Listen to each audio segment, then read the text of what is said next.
নমস্কার বন্ধুরা, কেমন আছো সবাই? আশা করি সবাই ভালো আছো। তো আমিও ভালো আছি।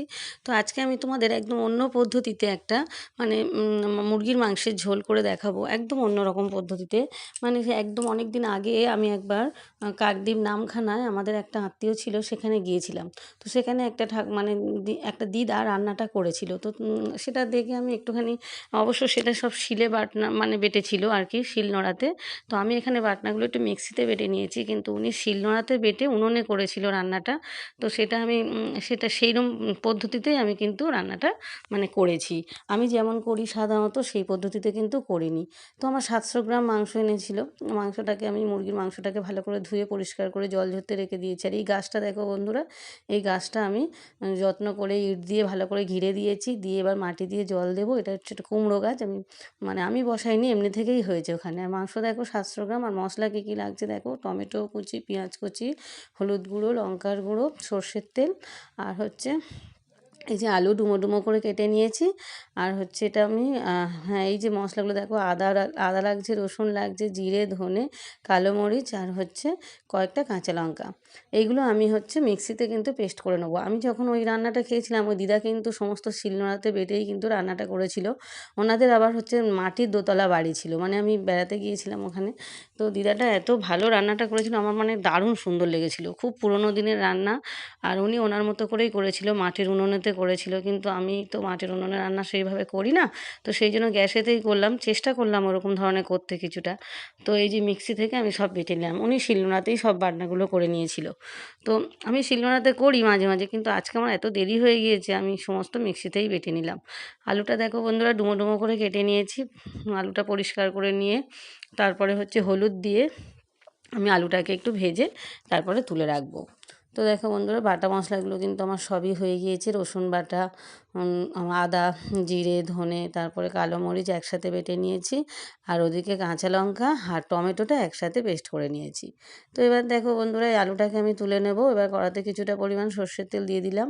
এর মধ্যে কিন্তু আমি গোটা গরম মশলা, জিরে, তেজপাতা কিছুই কিন্তু ফোড়ন দেবো না। এর মধ্যে শুধু আমি পেঁয়াজ কুচিটাকে দিয়ে দিলাম। আর পাশে গরম জল করতে দিয়েছি। আমি তো চিকেনে গরম জল দিই, তোমরা তো জানো বন্ধুরা। তো এই যে আমি এই যে মশলাটাকে এবার এই পেঁয়াজটাকে আমি ভালো করে ভাজা ভাজা মতো করে নেব। একটু সামান্য লবণ এর মধ্যে আমি ছড়িয়ে দেবো, যাতে পেঁয়াজটা একটু নরম হয়ে যায়।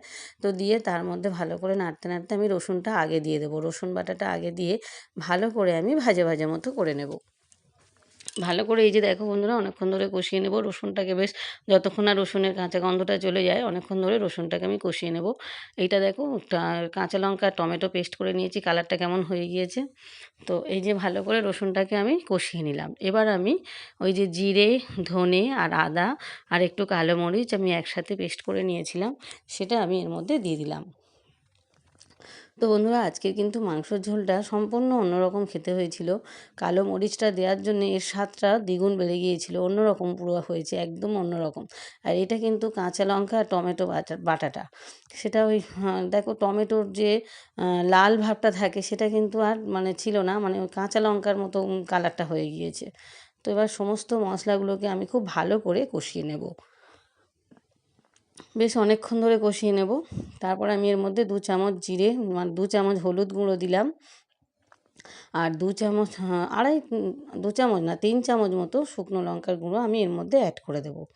তো বন্ধুরা, অন্য সময় যেরকম আমি মুরগির মাংসটা ধুয়ে পরিষ্কার করে নিয়ে ম্যারিনেট করে রাখি টক দই দিয়ে, লঙ্কা গুঁড়ো, হলুদ গুঁড়ো দিয়ে যেরকম ম্যারিনেট করে রাখি, সেটা কিন্তু আজকে আমি করিনি।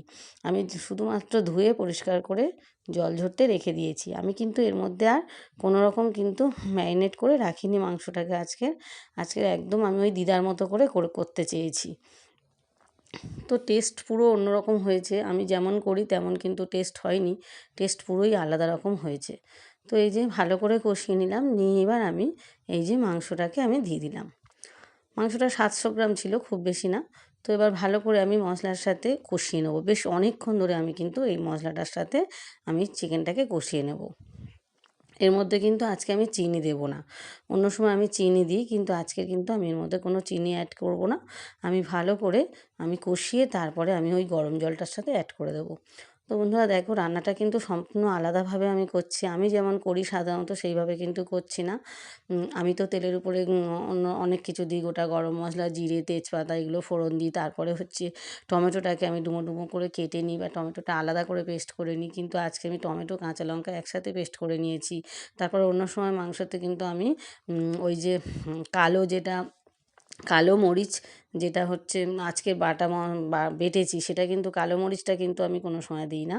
তো আমি ওই দিদার রান্নাটাই ফলো করেছি। তো এই মিক্সিটা ধুয়ে ভালো করে আমি জলটা দিয়ে দেবো আর গরম জলের সাথে অ্যাড করে দেবো। বন্ধুরা দেখো, তো আমি কিন্তু একটু ঝোল ঝোল করব, কারণ এই মাংসের দিয়ে ওই দিদা কিন্তু একদমই ঝোল ঝোল করেছিল। কষা কষা কিন্তু উনি করেনি। এত সুন্দর দিদা ওই রান্নাটা করেছিল।